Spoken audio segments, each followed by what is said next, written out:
Welcome to Audience First, a podcast for tech marketers looking to break out of the echo chamber, to better understand their buyers, what motivates them, and what they hate that vendors do. It's time to unmute your mic.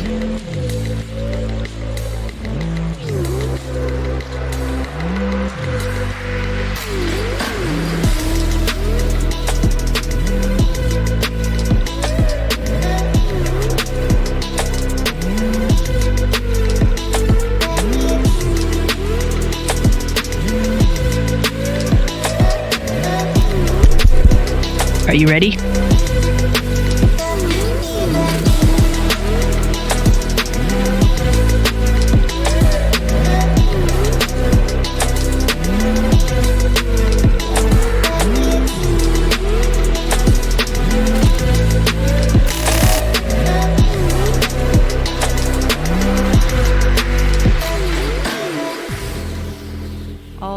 We are back with another awesome episode from Cyber Marketing Con. It's the last day. I have a very special guest with me in the house. I have Kristin Demoranville. You said it right. I said it right. Amazing. I'm always butchering last names. Like historically, this is my job on the podcast is to butcher last names. But what are you thinking of the show? Like, tell me a little bit more. What were your expectations? And then we'll get into the juicy stuff. So I came in a little bit nervous because I'm not a marketer, right?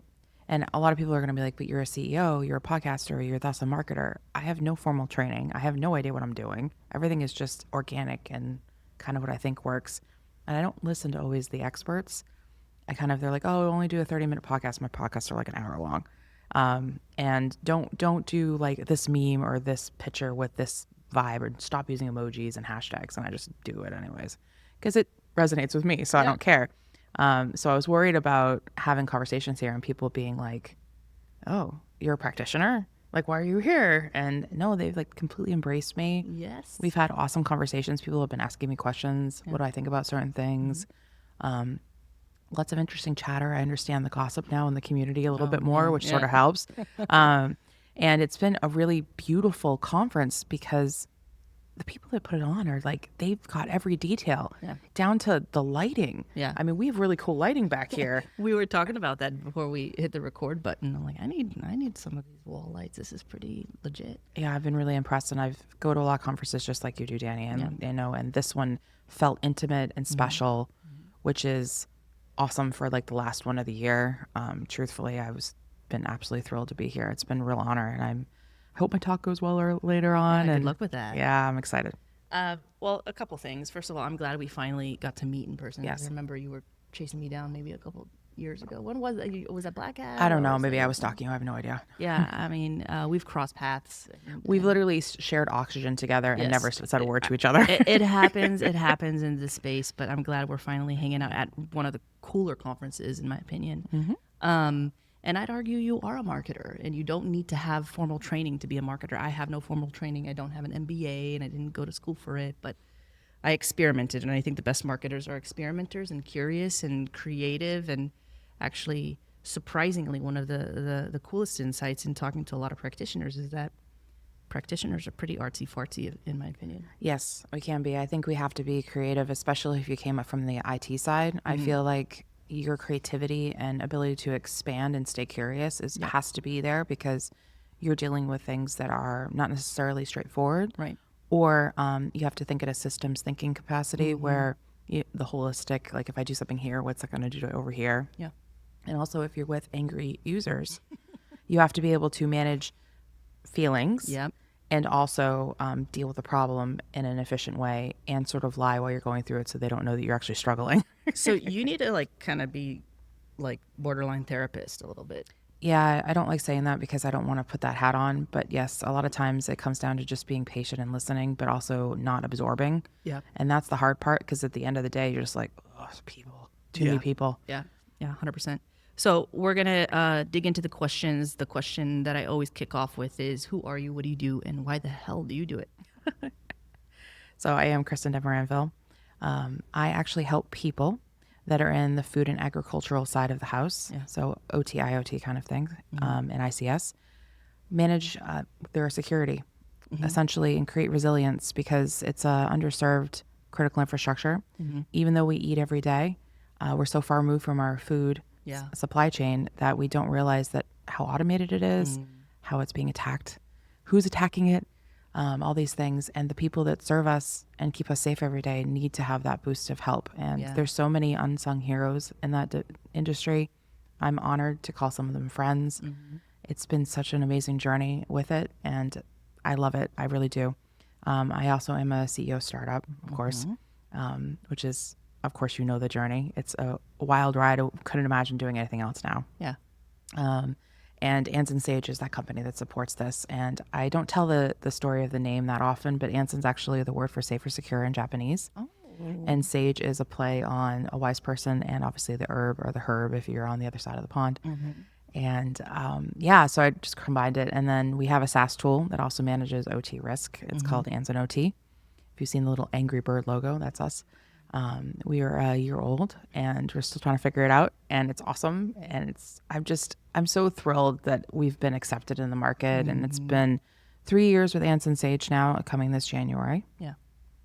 And I'm doing, we were just talking about it before the podcast, doing things I never expected. I speak with all these amazing people and in different industries that I never even thought I could get into and have those conversations because everybody is worried about cybersecurity because it's this, I mean, we know this, we talk about this all the time in various different shows that there's such misconception and disinformation around what cybersecurity is. We're not just hoodies and sitting in a dark room. Yeah.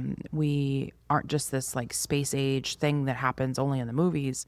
It's legitimately happening and it faster and more complex. And the fact that people are out there trying to manipulate our food.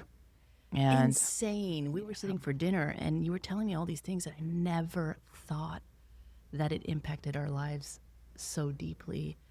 Side note, we are not, hackers in hoodies. We are heroes in bedazzled jackets because you have an awesome jacket. I love Thank the you. jacket game. But I do want to ask, why do you think, especially in the food industry, in the OT space as well, it's so underserved? Like, why do we not think about the implications and how it impacts our life? there's a few reasons, and I probably don't have all of them, so I speculate a little bit. A lot of it comes down to is the food industry is heavily forecasted financially. So if it's not a problem right now, they're probably not going to think about it for 5 years from now. Right. They're also rapidly digitizing. Digital transformation is a huge thing. Security gets left out, just like IT gets told at the last second as well. Yeah. It's very difficult to explain to executives sometimes that this is something that needs to happen and this is the budget you're going to have to prepare for. Right.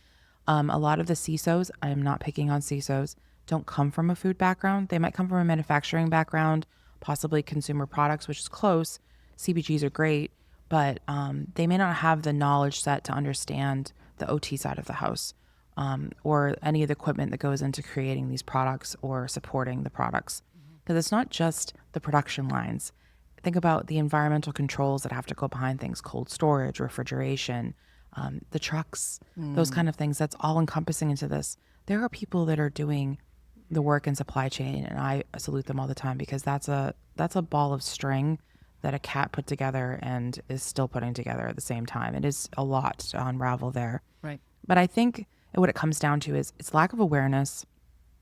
There's not enough people that are in the food industry that are doing the work. They're either contracted IT or they're contracted some cybersecurity. So they're not invested in the company itself, nor do they care because they're just there to do a job. And I say that with all respect because I was one of those people at one point. It wasn't until I started to click and realize that everything was moving in a sphere and it was very holistic and that my systems thinking kicked on. And then I just got curious and that was the end of that. To realize that this is all interconnected and how much people need to start to understand that if you have tech here and you have food running on that tech or near that tech, that's food safety. Yeah. And the food defense people have really embraced this. They're actually adding cybersecurity into their business continuity planning now. And I've been training a lot on that side of the house. These people are amazing. Like, what they do for our food is they need the capes. We don't need capes. They need the capes. Yeah. What are kind of some so I want you to put yourself in like deeply like rooted in the shoes of the practitioner in the food safety space, right? Sure. You're functioning on a day-to-day basis, you're going through the motions, you're wearing the capes that you so well deserve. what is your bleeding neck challenge? People. I would say people. I'm sure people would disagree with me on that, but I think it's people because they're educating. In a lot of ways, they're very much like us. They're trying to get people to understand why what they're doing is important. They have regulation and compliance they need to adhere to. And also, they're trying to make sure everybody gets home that day. And also, we don't poison anybody because they're making food that people literally ingest or put on their body, right? So they take it all very seriously. So when something like Boar's Head happens, as it's been in the news, everybody knows that the plant was shut down in Virginia, that and everybody's a little concerned about that brand right now and those particular products. The thing that was hard, and I was actually at a food safety conference right after it happened when all the release came out, and we sat down and did a really big deep dive investigation into the situation. The room was, you could hear a pin drop because people were just so horrified that nobody said anything. Nobody did anything. And also I went one step further and said, well, why didn't IT or cybersecurity say anything? Because we see everything. Yeah. We do have godlike cosmic powers inside these buildings, right? So like, why didn't we say something? Because we would have seen like a black mold stain on the floor and said something. And apparently it was just culture. So not only are you trying to keep the food safe, but then you're dealing with people who are actively not caring or potentially an insider threat there because they deal with insider threats too. Because if you go from like a peanut area to a non-peanut area and then back and forth, they consider that an act of terrorism, which is like, holy shit. And to me as a cybersecurity professional, I'm like, well, why wasn't that access controlled? Like, why aren't we having people badge in? Why aren't we controlling that better with cameras? Like, what are we doing? And their response back is, why didn't we do something? Right. You know, and I'm like, oh goodness, this is another reason why we need to be there and at the table with these people and explaining it. And from the OT-ICS side of the house, if you do work in a food company or a CPG or something like that, you should be working with your food defense team. You should have these conversations. And that's difficult because there's very few of us. We're all stretched thin. Right. We're all usually centered around oil, gas, electric, that kind of thing. And I'm not picking on any other critical infrastructures. There's 16, but there was only 15 until 2020. They added food and ag in 2020. Why so late? I don't know. Like, I would love to ask CISA that, but I have never asked them that because I don't think anybody's got an answer. And to me, the reason why you create critical infrastructure originally was to move the military, right? These are the critical things that are need to move the military. Why wasn't food and ag on there? Because you have to feed an army. Right, exactly. So it seems a little strange to me. Again, I'm not picking on anybody. I want to make that abundantly clear. I'm just curious. And because of my curiosity, I kind of go, well, why are we at the kids' table? We're right there with water. Water's at the kids' table. I actually completely... That's like I feel like the first thing that needs to be on the list, no? It's true. And if you look at like the war in Ukraine, the first thing that happened was they took out the electricity to freeze you in the winter. And then they took out the agricultural side to starve you or to drive the market price because they had to harvest quickly and they flooded the market with grain. So and then it puts stress on the supporting countries because you get the breadbasket that's no longer there that has to push out. So that the repercussions on a system front are ginormous. Damn. And people don't think about this because we just go to the store and get our loaf of bread and our jug of milk. And we're all happy-go-lucky, happy dandy. Yeah. And then if we don't if we have missing produce in the store, like I walked into the store not too long ago, and this is actually a real true story.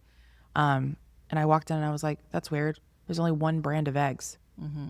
What's happening? What did I miss? Like, and I'm in the industry. So I was like, what did I miss? What's going on? There was a cyber attack and I totally didn't even know. Wow. So that's interesting. Like, what are the signals you think for like the everyday person like me? What should we be looking out for in order to be just more aware, more cognizant, more prepared, and impacting positively to the food space, right?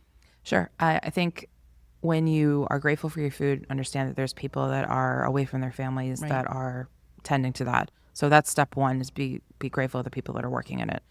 I think that just goes without saying, especially when it comes to servers and things like that too. Also, start to think and ask questions about where your food comes from. I know that this is sort of more of a, if you want to know, you want to know kind of thing. But I have sat on air on other podcasts and I've had to explain that cows are all milked by machine because that person thought that they were milked by hand. You would need thousands of people to milk cows if that was true. And also, it's not just one cow's milk in your carton of milk, it's multiple cows. So I heard a statistic the other day, and this is just to make you laugh. 35% of Americans believe brown cows produce chocolate milk. No way. No, I don't it's believe dead it. statistic. I was like, shut up. That explains a lot too. Yeah. And I thought in my head, but they don't. It's white milk. So, Oh my word. but I think educating yourself on where your food comes from is a really good step Right. because then you can kind of follow the trail in your mind of what tech's around that. Yeah. Because we all know supply chain's this big beast that's never going to really get worked out. Yeah. But the food supply chain in general is the most complex system on the planet, and we did that. Yeah. It wasn't that complicated way back in the day. Exactly. You know, you just go down to the market, buy your things, and move on. It was local. Now it's global. Oh man. Yeah. So the other thing is like, if something causes you to have an emotional reaction inside of food or related around food, you need to distrust it and do more, get more information because more than likely you're being influenced. Disinformation, misinformation, by marketing. Yes, very much prevail, but not just marketing by nation states that are trying to do nefariously horrible things to countries, right? Right. So I know that seems super extreme, but we're here, people. Like Yeah. we're here. This is the new warfare, and it's Right. creepy.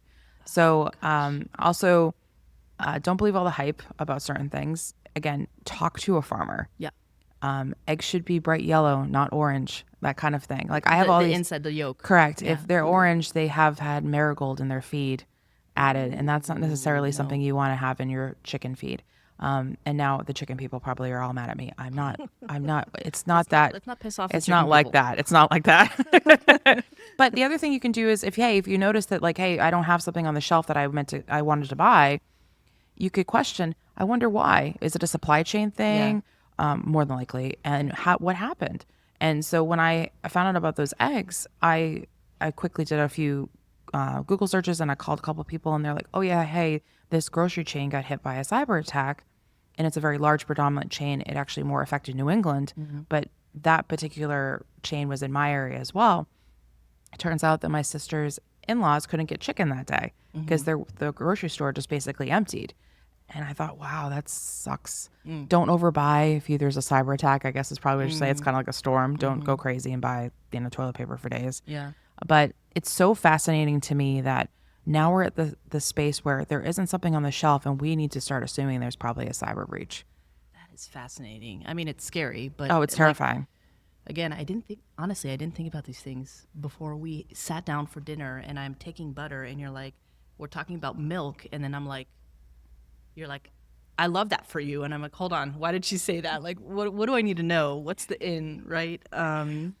We have an audience actually here, which is awesome. So many people in the room. And I want to know if our audience has any questions for our guest here.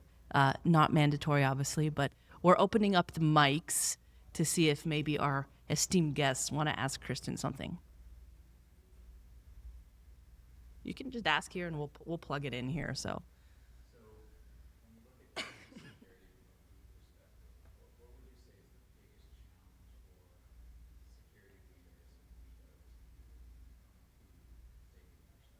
Biggest challenges for security leaders working in OT, right? I think I distilled that right. In the OT security space. I think it's understanding food safety Food and safety, all the regulations that run around it. On top of that, I think having a true understanding of OT, a lot of executive leaders inside food companies don't understand production. Some of them do, some of them don't. It just depends on your role. I had sat down with my old corporate lawyer from the bakery company I used to work at on the podcast not that long ago, shameless plug. And we were talking about all the things that he dealt with, and he never touched OT. He's like, I never dealt with that. I dealt with IT and security, but I never really touched the OT stuff. And at the time, we didn't have anybody in OT because IT was covering OT. We just never made the connection. Yeah. So when people get all like bent about the convergence of IT and OT, I was an IT person working in OT before I knew what the hell OT was. So there's a lack of understanding of what something is and what it means. And also the two things they care about the most inside of any food facility or any manufacturing space or anything like that is employee safety and production. If it doesn't fit in those two categories, they will circumvent it. They do not care. I could get that. I mean, if somebody came in and said that I had to sit a certain way in my chair and then because it was perfect for my back, I probably would rebel as well. I'm probably going to always do that until you actually give me a reason to care. So when it comes to food manufacturing and OT and ICS, they need to understand that OT and ICS is part of food safety culture. It will always be part of food safety culture now. And what does that actually mean? You have an extra responsibility because people are going to ingest that product. You need to care about what's happening around it. So if you have like detection tools in there and you see something weird, you should report it to your food safety and food defense teams so they can react to it, because the clock starts. You don't want that product going out and then having a recall, or people get sick, or there's a foodborne illness that starts, for heaven forbid. You don't want to be the one that has to tell people that, oh, yeah, that food situation, that was a cyber attack, because that could lead to someone dying. Yeah. I don't want that on my conscience. Yeah. Nobody wants that on their conscience. And I think that we've gotten lucky so far that that hasn't happened yet. I'm saying yet because it's probably going to happen. Yeah. Oh, gosh. And I'll be honest, Dani, I was on a podcast, I think last year, and I was sitting with a gentleman who's a food safety icon, is his actual nickname. And he lost a child from E. coli poisoning in the Jack in the Box incident back in the 90s. And it changed the trajectory of his career. And he went from being a nuclear engineer on a submarine to a food safety person. And he asked me point blank, and I say that because you'll understand the gravity of why he asked me this. He said, Kristin, how many people are going to have to be on the ground before people react to this? And I said, I don't want to say this out loud, but I'm going to say it to you, Darren, because we're friends now. Yeah. A lot before people react. And I really think that each industry in OT needs to be super specialized and niched. I think it's good to have a general understanding because you can move between any type of manufacturing production facility. But I can't walk into oil and gas, let's say, because I don't know all the regulations. I mean, I know like enough that I'd probably be dangerous, but that's not my specialty. Right. And I have respect for those people there, but you can't just transfer that skill set. You need to spend time. And the industry itself, and I've heard this from OT vendors and a few other people, that the market is starting to scream more for industry-specific niche information. And actually, I was talking with some of the media people out at this conference, and they said, yeah, we're looking for actually industry-specific talks at our conferences. So if you are in this space, whether it's food or wherever you sit, dig in. Yeah. Because we need you to dig in. No pun intended. Yeah, dig in. Dig in. Dig in. I didn't wake up one day in my life and was like, oh, I'm going to do food cybersecurity. Yeah. No, not exactly. I kind of like crash landed sideways into it. And I got lucky that I got a job. Let's just be honest. And I just fell in love with the industry because I get it. It's like aunts and uncles and everybody vibes and people care. Some of these are started by families like, I don't know, 60 years ago or more. And it's this real interesting space. And the respect I have for people who work in these factories, because they didn't wake up one day and decided they wanted to work in a factory. They're there because they have to be there. Right. Created this real empathy around the industry for me. So to answer your additional question there, you have to have a lot of empathy to be an OT and ICS. Because if you don't, you're not going to be able to survive it, because you definitely are dealing with more than just data. You're dealing with safeguarding lives. That's amazing, and so noble, and so I see the passion. I feel the passion. I'm all about empathy. Hell, I have it tattooed on my arm. But I do want to ask, where can security professionals go to learn more about food safety, and where can people find you? Because you're a great source of information. You have the podcast. You talk about it. You go on other podcasts. So how about you give a little bit of insight into that for our audience today? Sure. LinkedIn's the easiest. Yeah. Because I will answer if you DM me, generally speaking. If you're nice, please don't be rude. The podcast, obviously, Bites and Bytes. So it's bites like you bite something, and then computer bites. There's a website. You can type it in. It's there. We'll link it to the podcast here as well. The other thing too is I did do a course that is on demand. It's with a company called Crisis Lab. They actually work a lot. They work heavily with NATO and EU, and it is about food safety for professionals, geared more towards cybersecurity and also the food safety space. So it's basically like a 101 of what it means to work in food as a cybersecurity professional, and it's broken down. There's a lot of food safety in there. It goes over a few different regulations for them and how we tuck into that. Because there's so much tech, so much IoT. In fact, I cringe when I watch like food documentaries and things. I'm like, why are they showing that? But it's not secure. And I'm totally a nerd now because of that. So that also is a course you can take. Go for it. It was a passion project for me. It's a great company. I am working on some other courses that people can take, live courses, instructing with me. That's going to be a wild ride. So if you sign up for that, good luck. But I'm really passionate about awareness and education. I feel like all I do is, hey, did you know that we exist? Hi, this is a thing. You need to care. That's great. So stay curious. I always say that at the end of my episodes. Stay curious and also stay safe. Yeah. Don't wash your chicken. Yeah.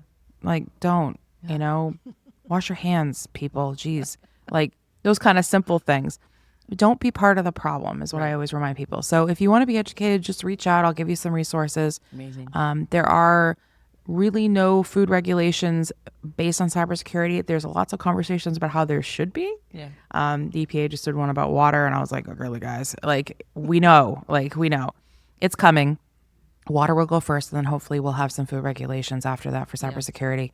But I'm hoping we'll see it in the next 3 to 5 years, but I don't know what's going to happen. So we'll see.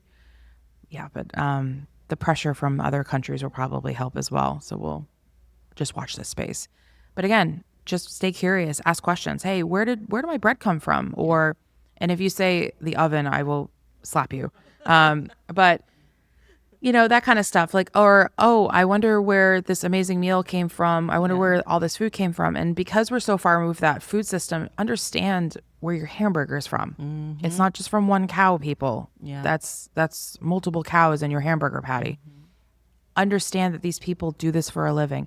You know what's actually a really fun community, as a side note, Dani, on LinkedIn, is ranchers. Ranchers? Ranchers are LinkedIn? on, yes. Cattle ranchers are on LinkedIn, and they are a fascinating, amazing, passionate community. Alrighty then. Yeah, Let's do this. it is intense, and actually, I like adore them because they say the most practical things like, why are we infighting about something stupid? Obviously, we care about the environment. You need to be educated. It's just fantastic. I love it. We all could take a beat from them alone. Yeah. Of all the things I never expected to get involved in is now ranch LinkedIn. But anyways. Amazing. So unexpected, but so insightful. Last imparting thoughts to the audience today. Again, stay curious. Stay curious. And, stay safe. And if you see something, say something. I know that goes without saying, but if you see something that's weird with your food, like if you're at the airport and you want to get a sandwich out of the cooler, look at the thermostat on there before you pick up the damn sandwich, because I'll tell you right now, some people be shady. Like, I feel like, just like side note, I feel like it's almost common sense. Like, I never get anything from the coolers there because I'm always skeptical of, like, how long was that sitting there? Like, when did they make that? What's in it? All these kinds of questions that I don't want to take that risk. But any other questions, by the way, from the audience, or are we good? Because we're on -5 right now, but we started late. But happy to address one more question, maybe.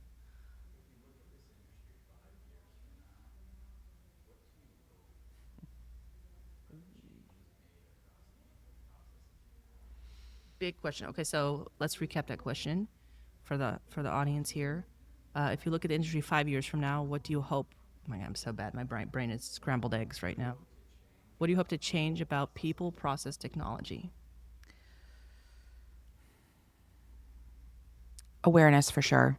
I would like more people to understand OTICS, not to do the job, but to understand what it is. Because I feel like whenever I say it, especially at conferences like this, people like glaze over, like I've just talked in Russian or something. Da. Which I should probably just start saying it in Russian. It might be funnier. But I think that would be a good first step. The second is that we are here. Yeah. There's a small group of us, but we are mighty, and we're getting louder. I think also educating yourself, but more importantly, what I'm hoping for, especially on the food side, to be more precise, is we get a better handle on this disinformation, misinformation situation.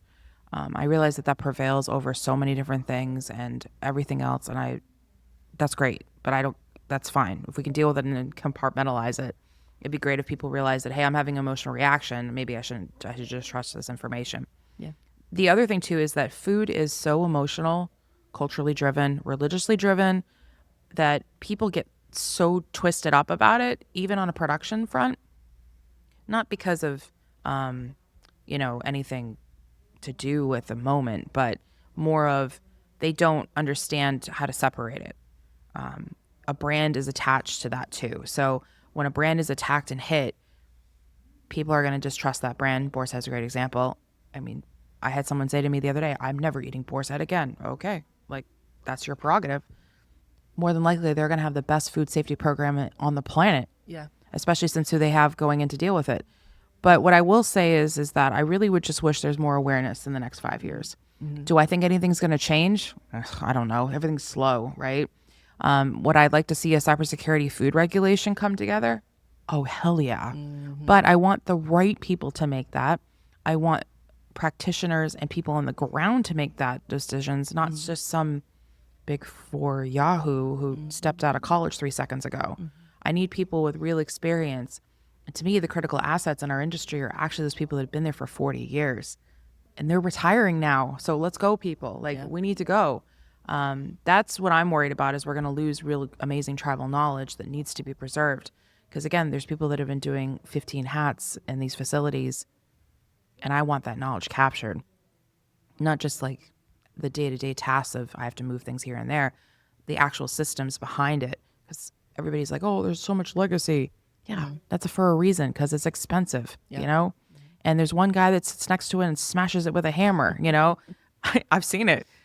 I really want people to lean into that in the industry, and also not make it weird that it's like we have niches and we should segment out based on it. I think a lot of people are like, oh, you're the food girl. Oh, but there are like nuances and there's context to it all. It's a lot of emotion. And so a lot of emotion and empathy. And I think empathy is hard.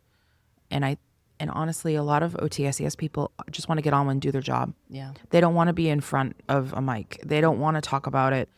So I feel like there will be a rise in some advocacy, hopefully, but the right people will come into play. I think when food safety professionals that are out there in the media and they start talking about cybersecurity, I have had the privilege of supporting graduate courses that I've gone in and had conversations, and these students just are infectious, and they are excited and curious and asking really hard, challenging questions for me, which gets me on my toes and me researching more. That's brilliant. And people are coming together at these conferences. I mean, I'm speaking so much this year. I'm speaking so many places next year.